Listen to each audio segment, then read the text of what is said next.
அனைவருக்கும் வணக்கம். சத்யராஜ் அவர்கள் நடித்து தற்போது வெளியாக இருக்கிற திருபானாதரி பார்பாரிக் அப்படின்ற தெலுங்கு படம் தமிழ் டப்பிங்குடன் ரிலீஸ் ஆகிருக்கு. இதில் சத்யராஜ் அவர்கள் நடித்திருக்கிறார். இது ஒரு த்ரில்லர் மூவியாக ரிலீஸ் ஆகிருக்கு. இந்த படத்தின் கதை என்ன அப்படின்றத நம்ம இப்போது பார்த்துடலாம். சத்யராஜ் அவர்கள் சைக்காட்டிஸ்ட் டாக்டராக நடிச்சிருக்காரு. இவருக்கு அழகான ஒரு மகனும் பார்த்தீங்கன்னா மருமகள் இருக்காங்க, ஒரு பேத்தி இருக்குதுங்க. தற்போது அவன் மகனும் பார்த்தீங்கன்னா மருமகளும் இல்லை, செத்து போயிட்டாங்க. அவங்க இருந்ததுக்கு படத்துல காரணமே சொல்லலை. ஆனால் அவங்க பேத்தி வச்சு தான் இந்த கதையே நகருது. அவங்க பேத்தி ஸ்கூலுக்கு போறாங்க. ஸ்கூலுக்கு போயிட்டு எப்பயும் 5 மணிக்கு வருவாங்க. ஆனால் 5 மணிக்கு வரல. ஒருவேளை அவங்க டியூஷன் போயிட்டாங்களா அப்படின்னு சொல்லி சத்யராஜ் அவர்கள் டியூஷன் சென்டருக்கு கால் பண்ணி கேட்குறாங்க. அங்கேயும் வரல அப்படின்னு சொல்லிடுறாங்க. சொன்னதுக்கு அப்புறம் அவருக்கு அப்போதான் புரியுது, நம்ம பேத்தி காணா போயிடுச்சு, தொலைஞ்சு போயிடுச்சு அப்படின்னு சொல்லிட்டு அந்த பகுதியில் இருக்கிற போலீஸ் ஸ்டேஷனுக்கு கம்ப்ளைண்ட் கொடுக்க போறாரு. அங்கே இன்ஸ்பெக்டராக இருக்கார் விடிவி கணேசன். விடிவி கணேசன் போய் இந்த மாதிரி என் பேத்தி சாயந்தரத்துலேருந்து வீட்டுக்கு வரலங்க, தொலைஞ்சு போச்சுன்னு நினைக்கிறேன், அதான் கம்ப்ளைண்ட் கொடுக்க வந்திருக்கேன்னு சொல்கிறாரு. ஆனால் விடிவி கணேசன் அவர் காது கொடுத்தே கேட்கல. ஏன்னா அவர் வேற ஒரு பிரச்சனைல மாட்டிக்கிட்டார். எப்படின்னா, ஒரு எம்எல்ஏவோட நாய் தொலைஞ்சு போச்சுங்க. அந்த நாயை கண்டுபிடிக்க சொல்லி அந்த எம்எல்ஏ இந்த விடிவி கணேசனை பயங்கரமான குடைச்சல் கொடுத்து திட்டிட்டு இருக்காரு. சார் கூடி வரல கண்டுபிடிச்சேன்னா இந்த மாதிரி ஒரு வாக்குவாதம் போயிட்டு இருக்கு. ஆனால் சத்யராஜ் அவர்கள் என்ன சொல்றது என்ன பேசுன்னு தெரியாமல் பரிதவிச்சு நிற்கிறாரு.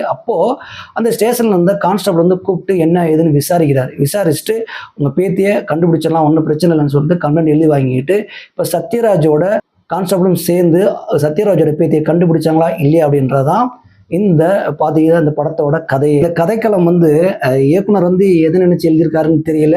ஒட்டுமொத்தமாக தமிழ் நடிகர் தான் நிறைய பேர் இருக்கான்னு வச்சுங்களேன். ஆனால் இந்த கதைக்களம் 90ஸ்லேயே வரக்கூடிய கதை. அந்த கதையை தற்போது எடுத்தா அதையும் திரைக்கதையில் சுவாரஸ்யப்படுத்தி நீங்கள் த்ரில்லர் படம் போது அங்கங்கே பார்த்தீங்கன்னா சவுண்ட் எஃபெக்டோட விசுவல் எஃபெக்டோட நீங்கள் ஸ்கிரிப்ட்லேயே ரைட்டிங்லேயே நீங்கள் எழுதியிருந்தீங்கன்னா தான் இந்த மாதிரி த்ரில்லிங் படம்லாம் உட்காந்து பார்க்க முடியும்னு வச்சுங்களேன்.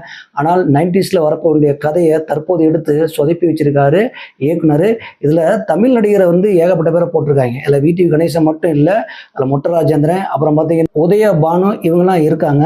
இதில் கேரக்டரைசேஷனே ரொம்ப கம்மின்னு வச்சுங்களேன். கம்மிப்படுத்திட்டு கதையை சுவாரஸ்யப்படுத்திருந்தா கூட ரொம்ப நல்லா இருந்திருக்கும். இதில் மியூசிக்லாம் நம்ம சொல்கிற மாதிரியே இல்லை, எங்கேயும் பயப்படுற மாதிரியே இல்லை. கேமரா ஒர்க்கும் பார்த்தீங்கன்னா த்ரில்லர் படம் அப்படின்னா எந்த அளவுக்கு கேமராவில் ஹார்ட் ஒர்க் பண்ணோம், லைட்டிங் சென்ஸ்லாம் பயங்கரமாக இருந்தால் தான் த்ரில்லர் படத்தையே ஆடியன்ஸை பார்த்தீங்கன்னா பயமுறுத்தவே முடியும். அந்த மாதிரிலாம் எதுவும் பண்ண மாதிரியே தெரியல. இதில் இன்னொரு விஷயம் இருக்குது. அது திருபானாதரி பார்பாரிக் அப்படின்ற ஒரு டைட்டில் வச்சுருக்காங்க தெரியுங்களா. இந்த டைட்டில் எதுக்கடா வச்சாங்க? இது நமக்கு வாயிலே நுழைய மாட்டேங்குது, பேச முடியல. இதுக்கு ஒரு காரணம் எது இருக்குமான்னு பார்க்கும்போது படத்தில் ஒரு காரணம் வச்சுருக்காங்க. பார்த்தீங்கன்னா இடையில இந்த திருபானாதரிக்கு பார்பாரிக் அப்படின்ற ஒரு சம்பவம் வருது. அது அந்த சம்பவத்தை நோக்கி இந்த கதை ஒன்று சொல்ல ஆரம்பிக்கிறாங்க. இந்த மாதிரி ஒருத்தர் இருந்தார், போனார், வந்தாருன்னு சொல்லி. சரி, அது மூலியமாவது இந்த கதையில கனெக்ட் பண்ணி திரைக்கதையில ஏதாவது சுவாரஸ்யப்படுத்துவார்னு பார்த்தா அது ஒரு ட்ராக்ல போகுது. சத்யராஜ் அவர் பேட்டி இது தொலைகிட்டு போறது அது ஒரு பக்கம் போகுது. இப்படி பார்த்தீங்கன்னா திரைக்கதையில ஒன்றுமே சுவாரஸ்யம் இல்லாம ஒரு சீனுக்கு ஒரு சீனுக்கு கனெக்ட் இல்லாமையே போறதுனால நம்ம ஒன்றி பார்க்கவே முடியலன்னு வச்சுங்களேன். அந்த அளவுக்கு அதில் பழசான கதையை எடுத்து திரைக்கதையிலையும் பார்த்தீங்கன்னா இது மேம்போக்கா எழுதிட்டு பார்த்தீங்கன்னா டைம் பாஸுக்கு படம் எடுத்த மாதிரியே இருக்குது. நாங்களாம் தமிழ் த்ரில்லர் படமே நல்லா பார்க்க மாட்டோம். இதில் தெலுங்கு டப்பிங்கோட நாங்கள் எப்போ போய் தேட்டரில் பார்ப்போம் அப்படின்னு நீங்கள் சொல்கிற மைண்ட் வாஷ் நல்லாவே கேட்குது. இது படம் அப்போ ஒட்டுமொத்தமாக ரொம்ப கேவலமாக இருக்குது, படம் பார்க்க முடியாத இருக்கா அப்படின்னு நீங்கள் கேட்டிங்கன்னா கண்டிப்பாக ஒன் டைம் வாட்ச் படம் தாங்க. என்னென்னா நமக்கு டைம் பாஸ் பண்ணணும், வேறு வழியே இல்லை, அந்த வேறு படம் ரிலீஸ் ஆகலை, இந்த படம் தான் பார்க்கணும் அப்படின்னு சொல்லி உட்காந்து பார்த்தீங்கன்னா கண்டிப்பாக சின்ன சின்ன விஷயங்கள் உங்களுக்கு ரொம்ப ஒரு சின்ன விஷயங்கள் அனுபவத்தை கொடுக்கும். அதாவது சத்யராஜ் நடிச்சிருக்கும் போது அவர் சில சீன்கள்லாம் முக்கியத்துவம் கொடுத்து அவங்க இல்லை அப்படின்னு அவர் நடிச்சிருக்கவே மாட்டார். அந்த மாதிரி சில சீன்கள்லாம் இருக்குது. சவுண்ட் எஃபெக்டும் பார்த்தீங்கன்னா அந்தந்த இடத்துல மேம்போக்காக வச்சுருக்காங்கன்னு வச்சுங்களேன். ஆனால் நம்ம படம் ஒரு த்ரில்லர் படம் பார்க்கணும் அப்படின்னு நீங்கள் தேட்டருக்கு போனீங்கன்னா கண்டிப்பாக டென்ஷன் ஆகி மண்டே சொரிஞ்சிட்டு தான் வருவீங்க.